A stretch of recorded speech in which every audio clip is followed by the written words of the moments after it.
It was simply instantaneous. It was a reaction from the heart.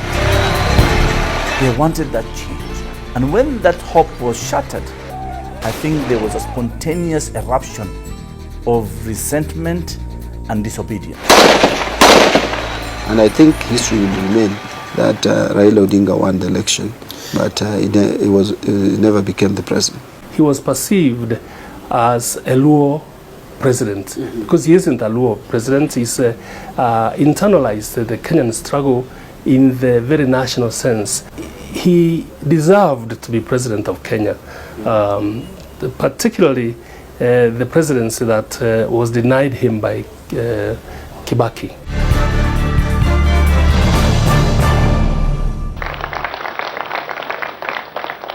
Nitaihifadhi, nitailinda na kuitetea katiba ya Kenya kwa mujibu wa sheria iliyowekwa.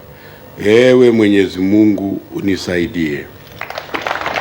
Against a dense atmosphere of wrongdoing, Mwai Kibaki hurriedly saw himself president at an event that competed with a fast-setting nightfall. Events followed in quick succession. You and I know what has happened in the last election. Where ODM had won, we did not hear anybody complaining. If you doubt us, you know where to go.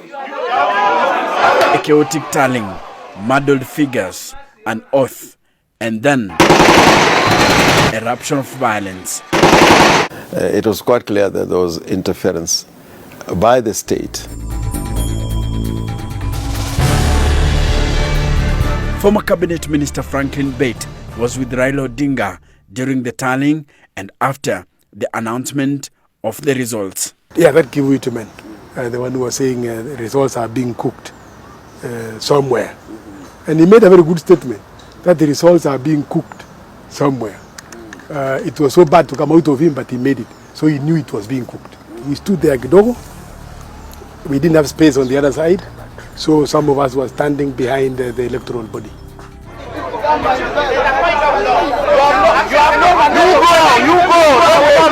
Me, I was next to Kivuitu and another Ambassador Tumwa. I was sitting next to. I was standing behind the two. I was telling, whispering to Chuck Tumwa,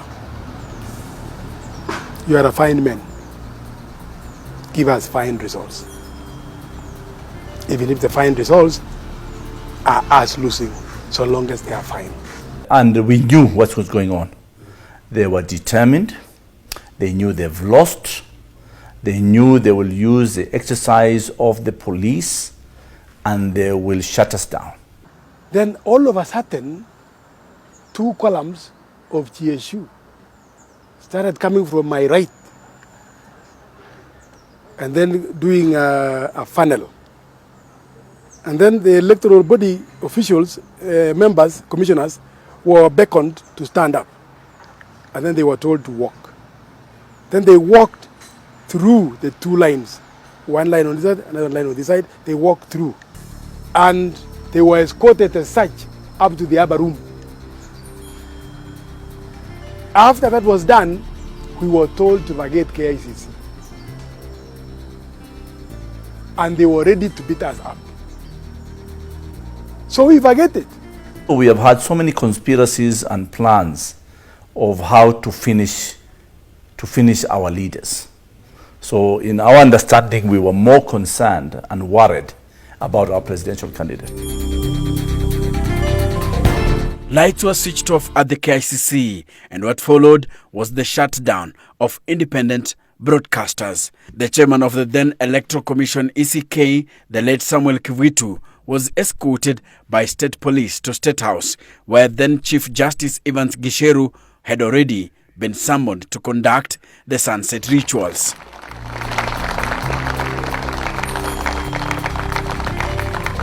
Only KBC was left to go up. The entire press corps was violently pushed out because they tried to resist. But ourselves, we didn't resist. We just walk away to go and wait for the results at the Pentagon House. But they were flushed out by force. I even remember some of them were injured and some of their equipment was was spoiled. The antagonistic situation that could not be managed by government of the day at that time will tell you that Raila somehow had good numbers. If he didn't win, as people could want to claim, but he had good numbers that can convince someone that Raila won. Look at the number of MPs we got. Look at the number of regions that supported Raila Odinga. Almost the entire country. At that time, Kenyans eagerly waited for Kivuitu's voice. We didn't take long. At Pentagon House, watching those screens we had fixed up there, the announcement came. Kivuitu announcing the winner is Mwai Kibaki. The entire Pentagon House was into mourning. They simply broke down. Some of them even collapsed. I mean, I remember I had to be involved in first aid on some of them, because that was the last thing to expect. That was the last thing to expect, because that election was won by the orange team. How was Raila then, I think, when the results were announced? He simply stood up, walked into his car, went away. The one who, I mean, a large number, I don't want to mention the guys who broke, but they broke down. Yeah. William Ruto, again, also walked away. Henry Koskei walked away. So I was left, if I may say now on my part, I was left with Ruth Odinga to kind of pacify people, comfort people. We took time. Some of them were crying profusely. We took time to ask them, there is a future, there is hope. So the moment you are not respecting that procedure and the tenets of democracy, where you have time to swear in the president, where you have also time to do all those state decorations until the time the president is sworn in, of course it casts doubt. And of course the speculation has remained up to today, even in Raila supporters, that Raila won in 2007.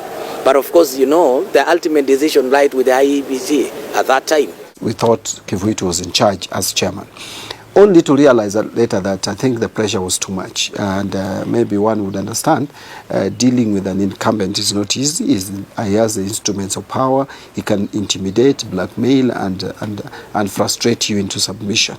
And probably Kivuitu cracked at one point. He was not strong enough to hold his ground.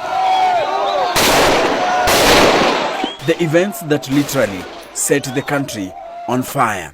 The 2007 election had preceded polarized campaigns.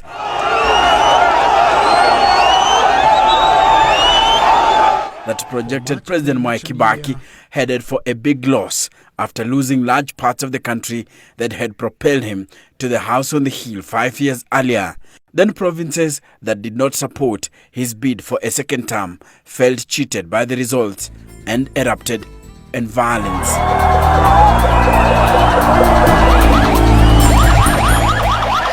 Disagreements between Odinga and Mwai Kibaki started immediately.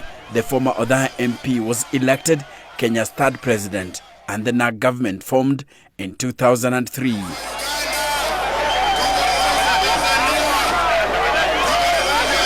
The Raila Odinga team felt cheated in the power-sharing arrangement after helping Kibaki trounce Moi's choice for the presidency.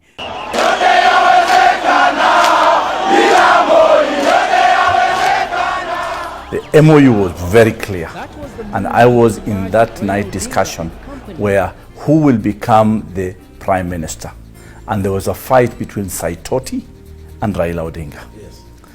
And it was so bad until Raila Odinga gave up and said, it's not about being a prime minister, it's about getting Moi out.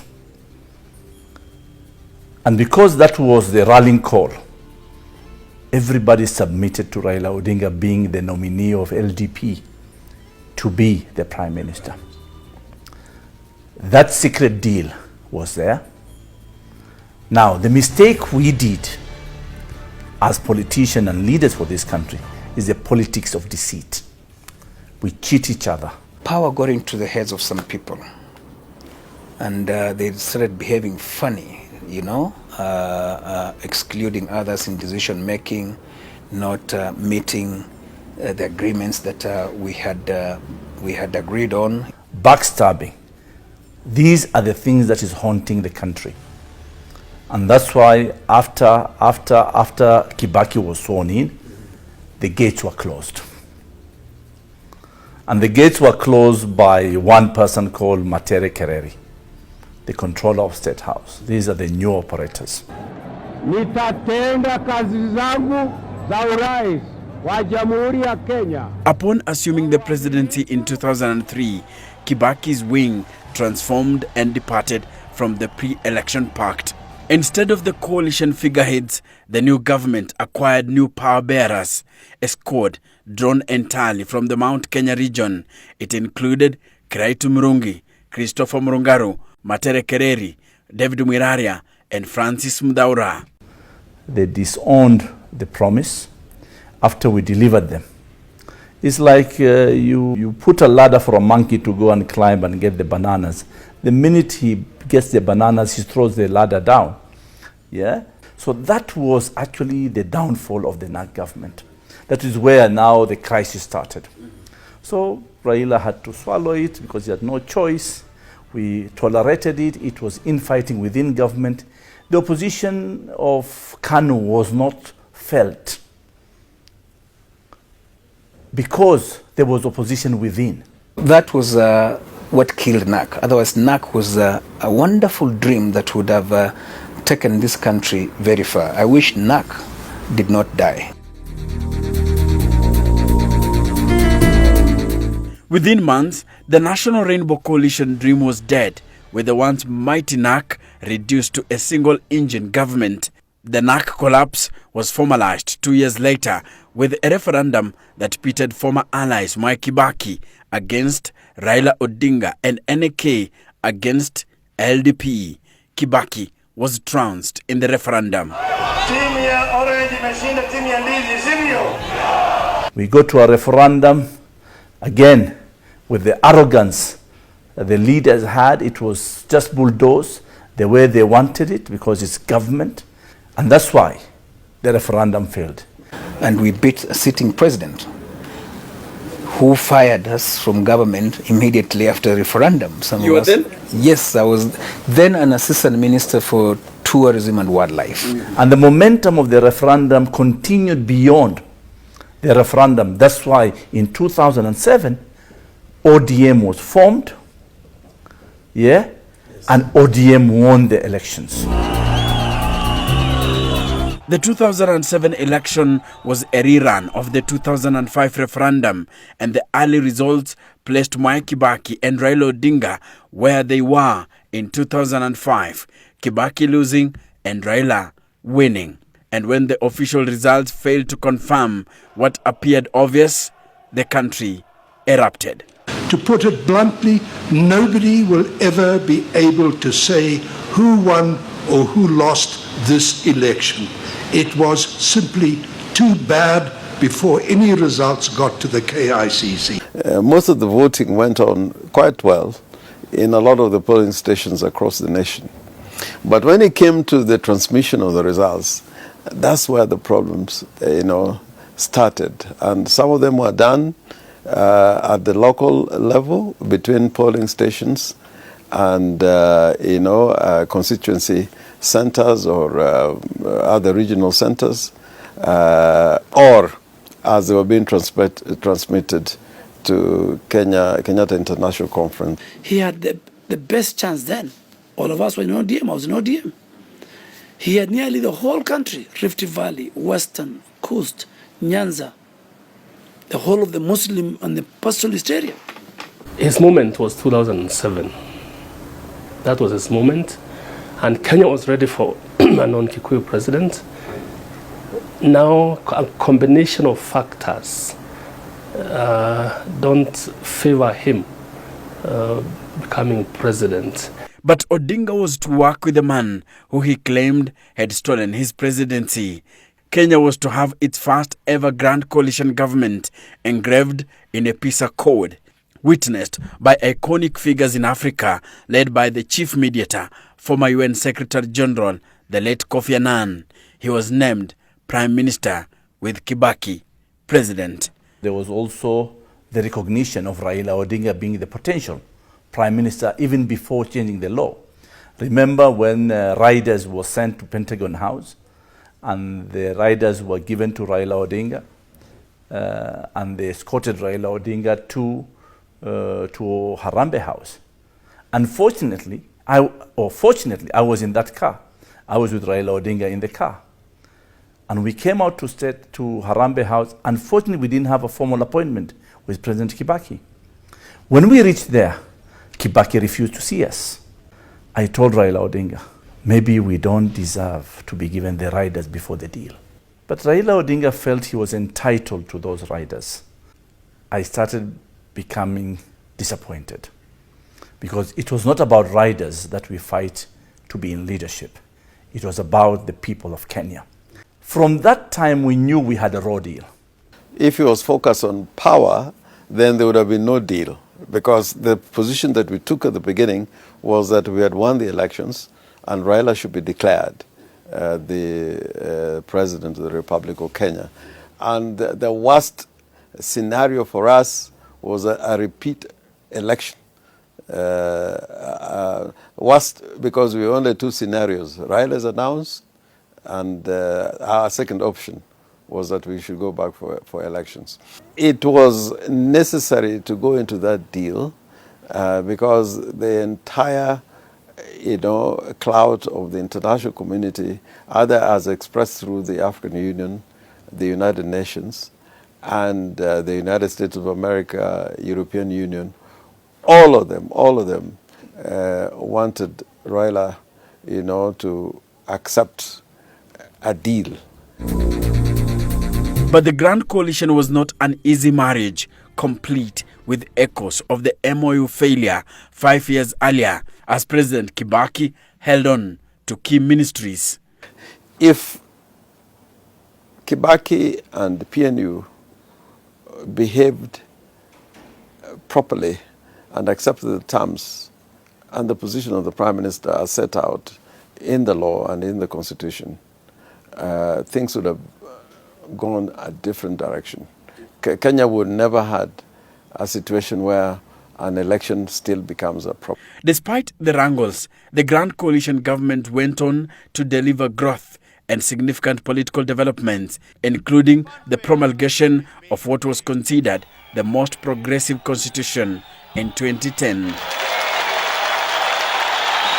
With Kibaki heading into retirement, the Grand Coalition government acted as Raila's launching pad for the next election. But the dynamics were shifting, and none so dramatic than those occasioned by the International Criminal Court indictments of then Deputy Prime Minister Uhuru Kenyatta and Raila's one-time sidekick, William Ruto. And I will say, by the way, that all these things, had Raila handled it properly, had Raila been a bit patient, we did not have a candidate.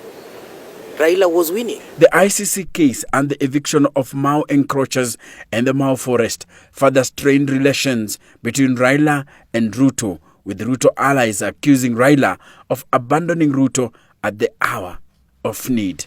He doesn't, at the same time, he doesn't keep friends and allies. When he became the Prime Minister, he started again eating into his allies.